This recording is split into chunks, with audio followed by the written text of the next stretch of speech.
오늘의 말씀은 다니엘 4장 19절부터 37절까지 말씀입니다. 벨드사살이라 이름한 다니엘이 한동안 놀라며 마음으로 번민하는지라 왕이 그에게 말하여 이르기를 벨드사살아 너는 이 꿈과 그 해석으로 말미암아 번민할 것이 아니니라.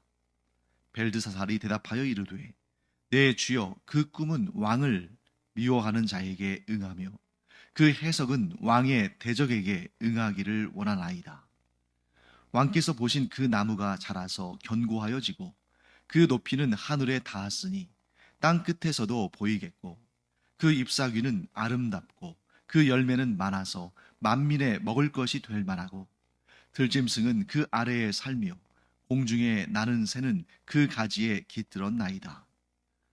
왕이여 이 나무는 곧 왕이시라. 이는 왕이 자라서 견고하여 지고 창대하사 하늘에 닿으시며 권세는 땅끝까지 미치심이니이다. 왕이 보신즉 한 순찰자 한 거룩한 자가 하늘에서 내려와서 이르기를 그 나무를 베어 없애라.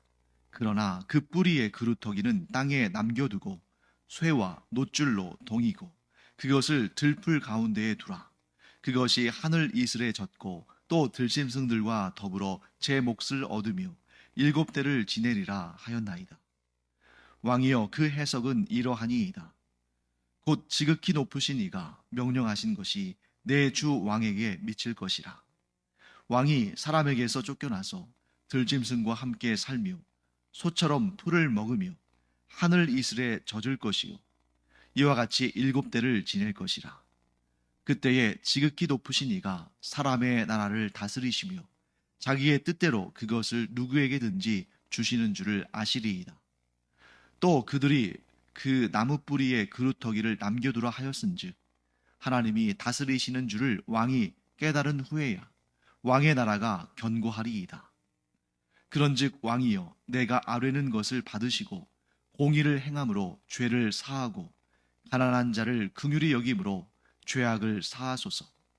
그리하시면 왕의 평안함이 혹시 장구하리이다 하니라.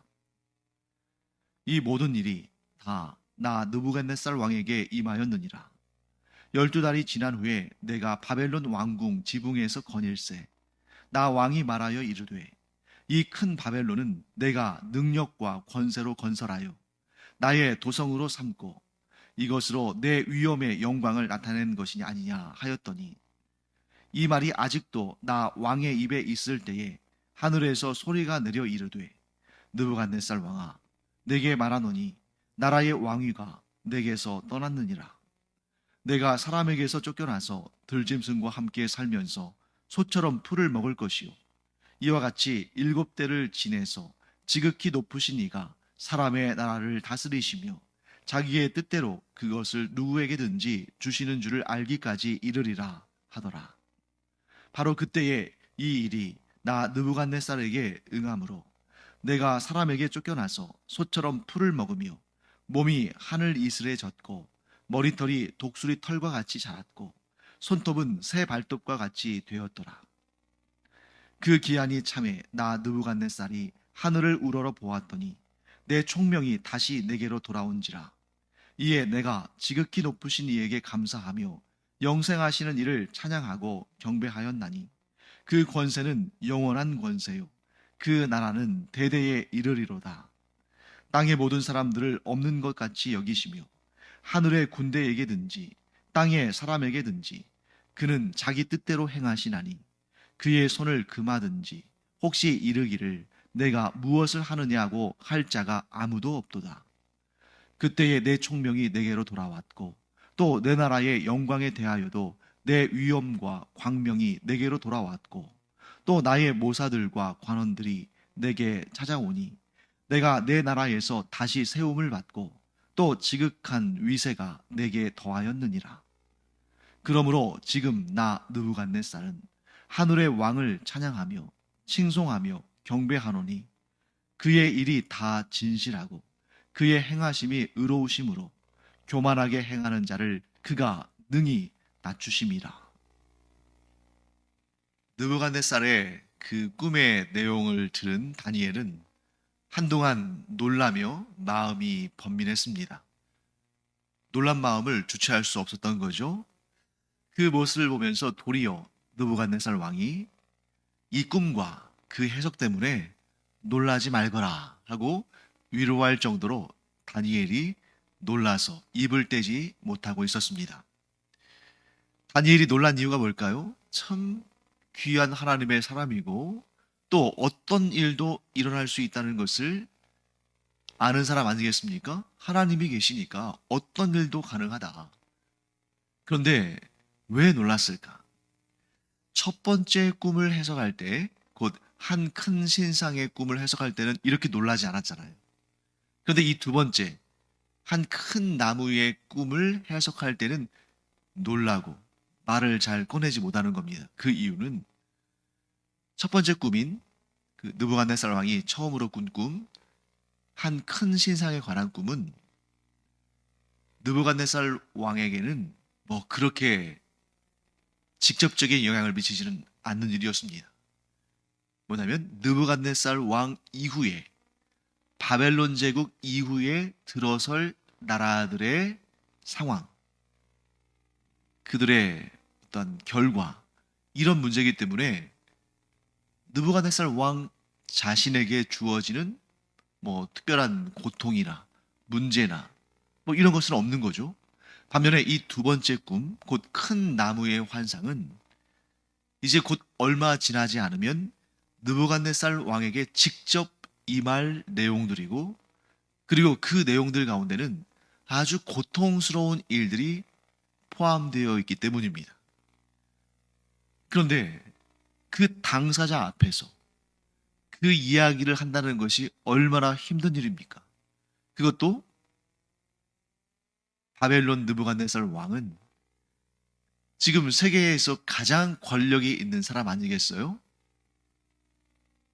그래서 뭐 기분이 언짢거나 또 그 해석에 마음에 들지 않으면 다니엘을 죽일 수도 있는 사람입니다. 또 꼭 그렇게 다니엘이 느부갓네살 왕이 두려워서만 이렇게 마음이 변민한 것은 아니고 좀 복잡한 감정이 얽혀 있었을 거예요. 물론 이스라엘을 멸망시킨 사람이긴 하지만 그래도 지금 자신을 중용해서 이 바벨론 제국의 총리로 앉히고 자신을 신뢰하는 그런 군주, 그에 대한 긍휼의 마음, 연민의 마음도 있었겠죠. 그래서 꿈을 해석하기 전에 이렇게 미리 이야기를 하고 꿈을 해석합니다.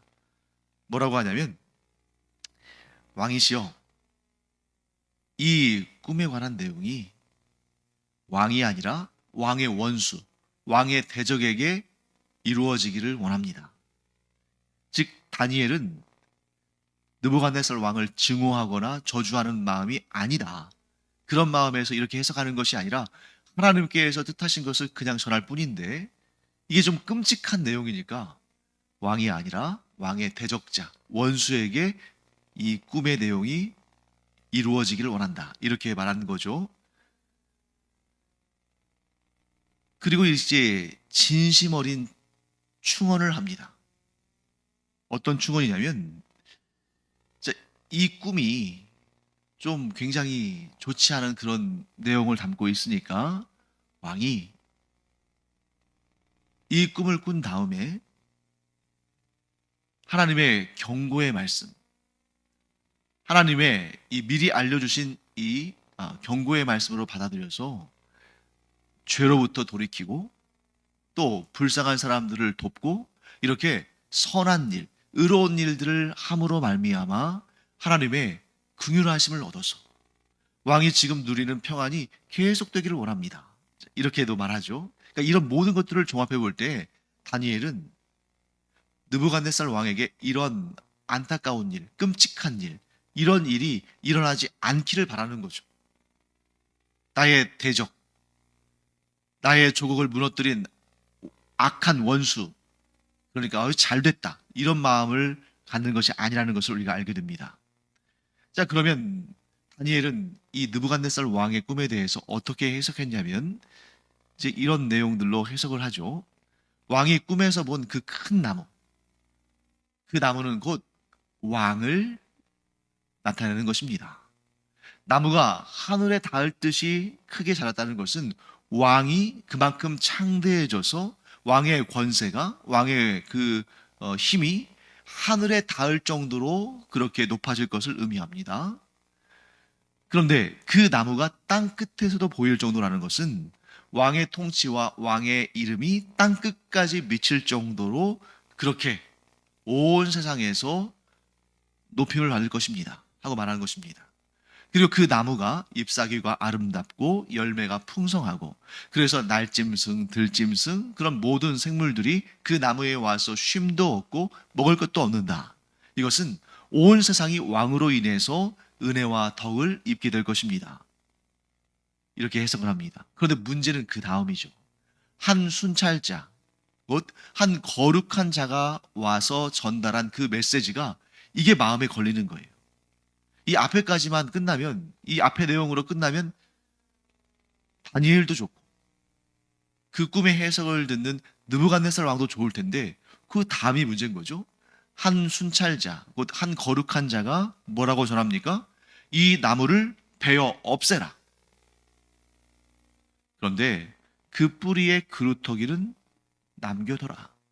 그 뿌리의 그루터기는 쇠줄과 노줄로 꽁꽁 동여매서 들풀 가운데 버려두고, 그래서 밤에는 이슬을 맞고 또 들짐승과 함께 지내고, 그런 상태로 7대를 지나도록 하라. 자, 이 꿈의 내용이 뭘 의미할까요?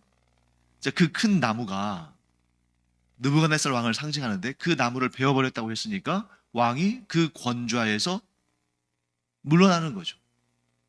그러니까 자기가 자발적으로 물러나는 것이 아니라 쫓겨나는 거겠죠. 그리고 들짐승과 함께 살게 된다. 그리고 소처럼 풀을 뜯어먹고 또 하늘에서 내리는 이슬을 맞게 된다. 그게 뭐냐면 집 한 채 변변하게 없이 노숙하는 신세로, 또 먹을 음식이 없어서 풀을 뜯어 먹어야 되는, 그리고 무엇보다 지금 이 느부갓네살 왕이 짐승처럼 생각하는, 이게 뭐냐면 인간의 총명과 지혜와 그런 어떤 기본적인 그런 지능이나 이런 것들이 사라지고 마치 짐승처럼, 그러니까 일종의 정신질환을 앓는 것으로 보여집니다. 그래서 실제로 현대의학의 그런 어떤 그 정신분석학이랄지 정신의학에서 보면 이렇게 사람이 경험하는 다양한 그런 정신적인 질환 가운데 자기 자신을 짐승 중에 하나로 여기는 그런 경우들이 있다는 거예요. 그래서 우리가 이제 영화나 이런 걸 보면 늑대 인간을 소재로 한 그러한 영화들도 많이 나오잖아요. 그래서 막 그 보름달이 뜰 때, 막 그 붉은 달이 뜰 때 아주 막 그 늑대처럼 울부짖고 막 사람을 물어뜯고 해치고, 그게 이제 뭐 전설 속에 등장하는 그런 늑대 인간 뭐 이런 것일 수도 물론 있겠습니다만, 그러한 그 소재가 나온 이유가 이 광인병, 즉 정신적인 질환으로 자기 자신이 뭐 개나 늑대와 같은 그런 야수가 되었다고 생각하는 그런 질환이 있다는 거예요. 그래서 그런 질환이 있는 것을 보고 사람들이 그것을 더 살을 보태고 이야기를 꾸며내서 이런 늑대 인간, 이런 소재가 나온 거죠. 그러니까 이 느부갓네살 왕이 그런 광인병, 이러한 정신질환을 앓게 되니까 그런 사람을 어떻게 이런 바벨론 대제국의 왕으로, 아무리 그가 이런 놀라운 그런 성과를 거두고 나라를 크게 만들었지만 그런 사람에게 나라의 운명을 맡길 수는 없는 거잖아요. 그러니까 그가 쫓겨난 겁니다. 그러면서 쇠줄과 노줄로 묶였다는 것, 그 뿌리의 그루터기가 쇠줄과 노줄로 묶였다는 것은 이 느부갓네살이 아주 그 광인병, 그 짐승, 스스로를 짐승처럼 생각하는 그러한 상태에 있으니까, 그래서 막 주변 사람들도 뭐 공격할 수 있고, 그러니까 그를 그런 쇠줄과 노줄로 묶어놨다는 것을 말할 수 있는 거죠. 그런 상태에서 놀라운 일이 일어납니다. 그게 뭐냐면 이 때가 7대로 한정되었다는 거예요. 거기에 소망이 있는 거죠. 그러니까 이런 상태가 계속된다 그러면 절망일 텐데, 이런 때가 7대, 그 7대가 정확히 7년을 의미하는지 7달을 의미하는지는 뭐 정확히 알 수가 없습니다. 아마 7대라고 했을 때는 7년을 의미할 가능성이 더 크겠죠. 70년일 수는 없으니까요. 자, 그런데 때가 정해졌고 그 때가 되면 하나님께서 그를 회복시켜 주실 거라는 거죠. 자, 그런데 여기에서 다니엘이 뭐라고 말합니까? 그냥 하나님의 그 뜻을 전달하는 것으로 그치지 않고 자기의 개인적인 생각을 보태죠. 보통 이렇게도 할 수 있잖아요. 하나님의 뜻이 무엇인지를 다니엘은 그 지혜를 통해서, 하나님의 영으로 충만한 다니엘이 그 지혜를 통해서 하나님의 뜻을 깨닫고 그냥 전하기만 하면 되는데, 그런데 다니엘은 이 느부갓네살 왕을 불쌍히 여기는 마음으로 충언을 합니다. 그런데 왕이시여, 이런 일은 분명히 하나님께서 계획하신 일이긴 하지만 왕이 악으로부터 떠나고 옳은 일을 하고 가난한 사람들을 불쌍히 여겨서 그들을 돕고 그들의 죄악을 너그러이 용서하는 그런 하나님 보시기에 참 좋은 그러한 행위를 하면, 그러한 삶을 살면 하나님께서 왕을 기특하게 여기시고 불쌍히 여기셔서 그 계획하신 형벌을 내리지 않으시고 왕의 평안함이 계속 이어지게 하실 수도 있으실 겁니다. 그렇게 하실 것입니다라고 단정하기보다는 그렇게 하실 수도 있으니 그렇게 반응해 보시죠. 이렇게 충언하는 거죠. 자, 우리는 여기에서 신학적으로 아주 중요한 몇 가지 깨달음을 얻게 됩니다. 첫째, 분명히 하나님께서 느부갓네살 왕에게 선명하게 꿈으로 말씀하셨기 때문에 하나님의 계획이 정해진 거죠. 그런데 하나님의 계획은 정해졌어도 그 대상이 되는 사람이 어떻게 삶을 변화시키고 어떻게 태도를 바꾸느냐에 따라서 하나님의 계획이, 하나님의 뜻이 이루어질 수도 있지만 이루어지지 않을 수도 있다. 또 하나님의 계획이 수정될 수도 있다.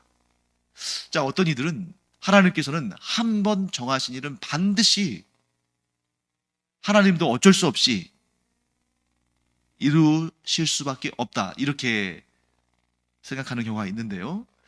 물론 우리를 향한 하나님의 구원 계획은 그 누구도 변경시킬 수 없습니다. 어떤 행사도 할 수 없어요. 하나님께서 정하신 일은 반드시 이루어집니다. 그런데 그 구원의 일에 관련된, 그것이 하나님의 가장 중요한 계획이고 가장 하나님의 그러한 중심적인 역사이기 때문에 그 일을 누구도 그르칠 수 없고 변화시킬 수 없고 취소시킬 수 없습니다만, 그렇지 않은 일들도 있거든요. 그러니까 이 느부갓네살 왕에 대한 하나님의 심판적인 그러한 일은 이런 그 하나님의 구속사의 그 거대한 물줄기, 그 누구도 손댈 수 없는, 그 누구도 변경할 수 없는 그 구속사의 역사는 하나님께서 반드시 이루시지만, 이런 개인적인, 개인 혹은 어떤 사회 혹은 국가에 대한 하나님의 계획은 그들의 반응을 통해서 하나님께서 얼마든지 돌이키실 수 있다는 거죠. 왜? 하나님께서 주권자시니까. 그래서 우리가 요나서를 봐도 요나를 통해서 전달된 하나님의 심판의 선언을 듣고 나서 니느웨에 있는 왕에서부터 귀족들과 평민들과 심지어 가축들에 이르기까지도 다 죄를 뒤집어 쓰고 회개했을 때에 그 니느웨를 심판하실 하나님의 뜻을 돌이키시잖아요. 그러니까 이 느부갓네살 왕을 향한 하나님의 심판의 계획도 느부갓네살이 어떻게 반응하냐에 따라서 하나님께서 돌이키실 수 있으시다. 그가 진정 죄로부터 돌아서고 하나님만을 섬기고 의로운 행위를 하고 긍휼을 베풀면 하나님께서 뜻을 돌이키시사 지금 왕이 누리는 그 평안함을 계속 누리게 하실 수 있으시다 하고 다니엘이 말하는 것입니다. 자, 두 번째, 하나님께서 이런 꿈을 계시로 주시는 목적은 이미 정해졌으니까 너 그런 줄 알라 하고 딱 도장을 찍고 선언을 하고 중단하시는 것이 아니라 그로 하여금 이 꿈을 꾸게 하신 것은 그 계획된 재앙, 그 심판으로부터 피할 수 있는 길을 열어주시기 위한 것입니다. 그 죄악된 길로 가던 자가 그 길을 돌이켰을 때에 하나님께서 그 심판의 계획을 돌이키기도 하시는데 그것을 위해서 이 꿈을 주신 거예요. 그러니까 하나님께서 너는 이렇게 나쁜 놈이야. 그러니까 너는 반드시 이런 벌을 받아야 돼. 하고 하나님께서 그를 향한 모든 악과 죄에 대해서 심판하실 것을 확정하시고 전달하시는 것이 아니라 네가 지금 죄의 길을 걷고 있는데 돌이키지 않고 계속 그 길로 가면 이런 형벌이, 이런 심판이 주어진다. 그러니 그 죄악된 일에서 얼른 돌이켜서 회개하고 하나님께로 나아가라 하는 그런 메시지를 주시는 것이죠. 하나님께서 피할 길을 주시는 것입니다. 그러면 언제까지나 하나님께서 계속해서 이런 피할 길을 주시는가? 그렇지는 않아요. 돌이킬 수 없는 최후의 심판의 날이 주어진다는 겁니다. 개인적으로는 그게 죽음의 순간일 수 있고 이 지구의 역사로는 그리스도의 재림의 날, 최후의 심판 날이죠. 그러니까 언젠지 모르지만 그 하나님의 긍휼이, 하나님의 기회 주심이 끝나고 더 이상 적용되지 않는 시점이 있기 때문에 나중에 회개하지 뭐, 나중에 돌이키지 뭐, 지금은 내가 즐거우니까, 지금은 이런 쾌락과 이런 죄악 가운데 조금 더 누리다가 나중에 회개하지 뭐. 이것은 하나님 앞에 올바른 자세가 아니다. 왜? 언제가 마지막일지 아무도 알 수 없거든요. 오직 하나님만 아시니까. 이처럼 하나님께서는 느부갓네살에게도 이 꿈을 통해서 기회를 주신 것입니다. 그런데 오늘 본문의 후반부를 보면 놀랍게도 다니엘이 해석한 그대로 느부갓네살이 경험을 하게 되죠. 자, 뭘 의미할까요? 다니엘의 그 충언을 느부갓네살이 받아들이지 않은 겁니다. 참 놀라운 일이죠. 다니엘이 해석한 그 내용이 하나님께서 이러한 메시지를 나에게 주신 것이구나 하고 그가 깨닫고 받아들였습니다. 하나님께 영광을 올려드리면서 받아들였어요.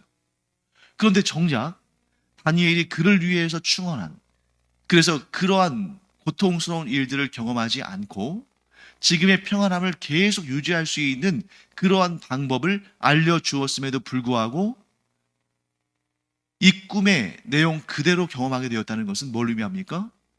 그렇게 살지 않았다는 거예요. 12달이나 되는 시간을 하나님께서 기회로 주셨는데 그 12달 동안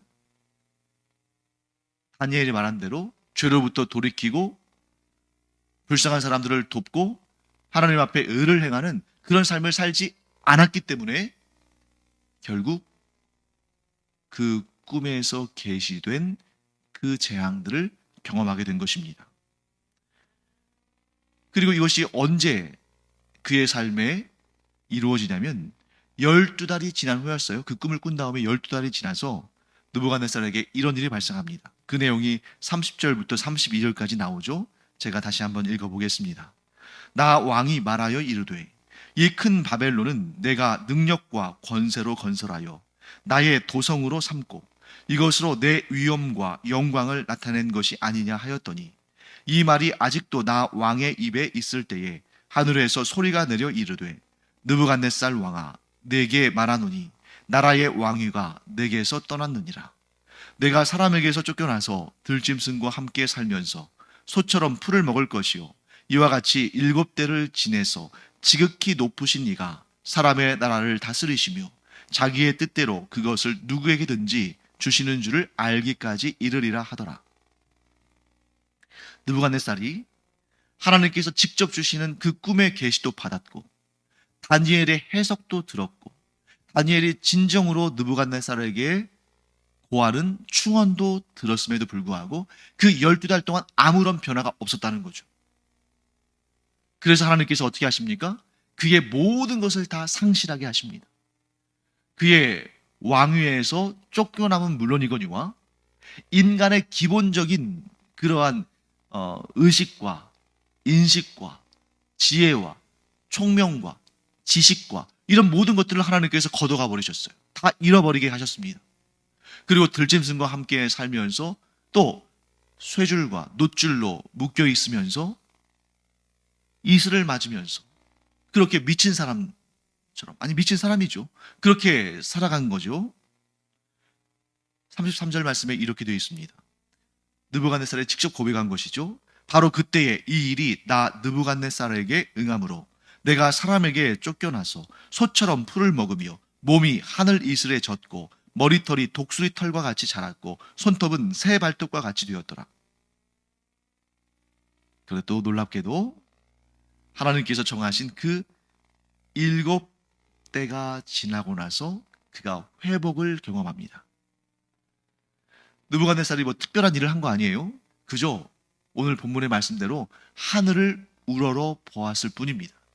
여기에서 하늘을 우러러 보았다는 게 뭘 의미할까요? 네, 그의 마음속에 이 모든 것이 일장춘몽과 같은 그 영화가 나의 것이 아니라 하나님께서 나에게 주셨던 것이구나. 나의 권세와 능력으로 이 바벨론이라는 나라를 세운 것이 아니라 하나님께서 그 자리에 나를 앉혀주신 것이구나.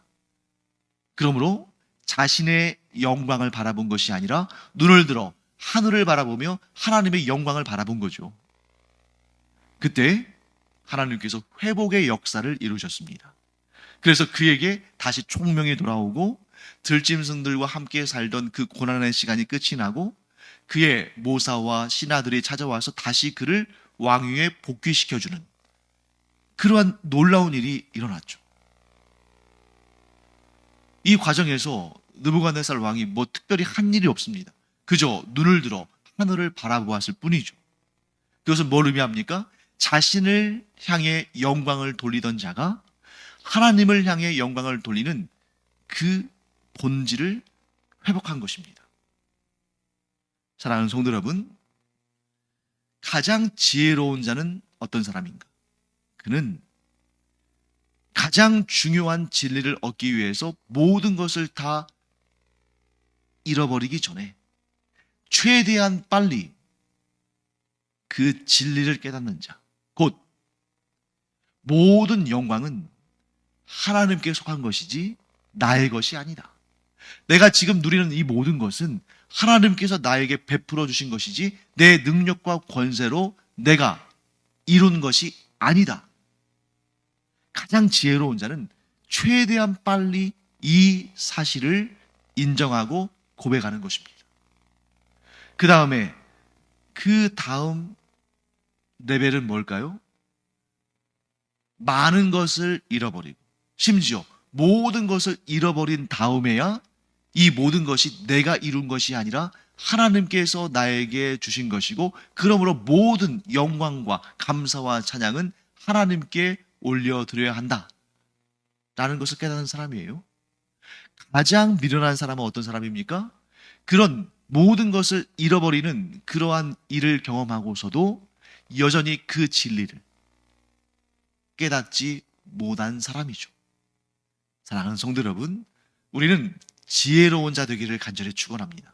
그래서 하나님께서 나에게서 무엇인가를 빼앗아 가시면서 나로 하여금 그보다 더 중요한 진리를 깨닫도록 하시기 전에 우리가 이 성경을 통해서 깨달은 이 진리의 말씀, 모든 것은 하나님의 은혜고 내게 있는 모든 것은 하나님께서 은혜로 주셨을 뿐만 아니라 이 모든 영광은 나의 것이 아니라 하나님의 것이고 그 영광을 찬송받으실, 그 영광을 찬양받으실 분은 오직 하나님뿐이시다 하는 이 진리를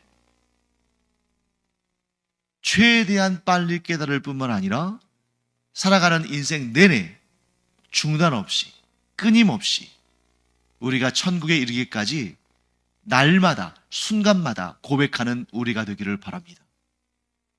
그런 사람에게는 하나님께서 무엇을 주셔도 염려하실 필요가 없으셔요. 그런데 교만한 자, 영광을 하나님께 돌리지 않고 자기 자신이 취하는 자에게는 하나님께서 무엇을 주신들 그것이 도리어 더 큰 시험거리가 되고 더 큰 실패의 재료가 되는 것이겠죠. 사랑하는 성도 여러분, 모든 것을 잃은 다음에야 진리를 깨닫는 그러한 우매한 자가 아니라, 아니 심지어 모든 것을 다 잃고도 자신이 무엇이 잘못됐는지를 알지 못하는 그런 최악의 우매한 자가 아니라, 우리의 일상에서 이런 평안을 누리고 하나님께 주시는 온갖 은혜들을 누리면서 그것이 우리의 삶의 시험거리가 되는 것이 아니라 도리어 감사의 제목이 되므로 살아 숨쉬는 모든 순간마다 하나님께 영광 올려드리고 내 삶에 내가 누리는 모든 것은 하나님의 은혜다 라고 고백하는 그런 우리 모두가 되기를 간절히 축원합니다. 기도하겠습니다. 하나님, 느부갓네살 왕이 영광을 하나님께 돌리지 아니하고 자기 자신이 취했을 때에 그의 모든 것을 상실하고 결국 고통스러운 인생을 살았습니다. 그러나 그가 눈을 들어 하늘을 바라보며 하나님의 영광을 고백하게 될 때에 그가 다시 모든 것을 회복하게 됨을 봅니다. 하나님, 저희는 그런 느부갓네살 왕의 인생을 답습하지 아니하고 일상의 모든 순간마다 하나님께 영광을 올려드리며 내가 누리는 모든 것이 하나님의 은혜라는 고백을 쉼없이 중단 없이 계속해서 행하는 저희들 되게 하여 주시옵소서. 감사드리며 예수님의 이름으로 축복하며 기도합니다. 아멘. 기도하는 시간입니다. 우리의 기도도 항상 무엇으로부터 시작되어야 합니까? 하나님께 영광을 돌리고 우리의 삶의 모든 것에 대해서 은혜를 베푸시는 하나님께 감사함으로 우리의 기도가 하나님께 올려드려지는 향기로운 제사, 거룩하고 아름다운 제사가 되기를 간절히 축원합니다. 기도하겠습니다.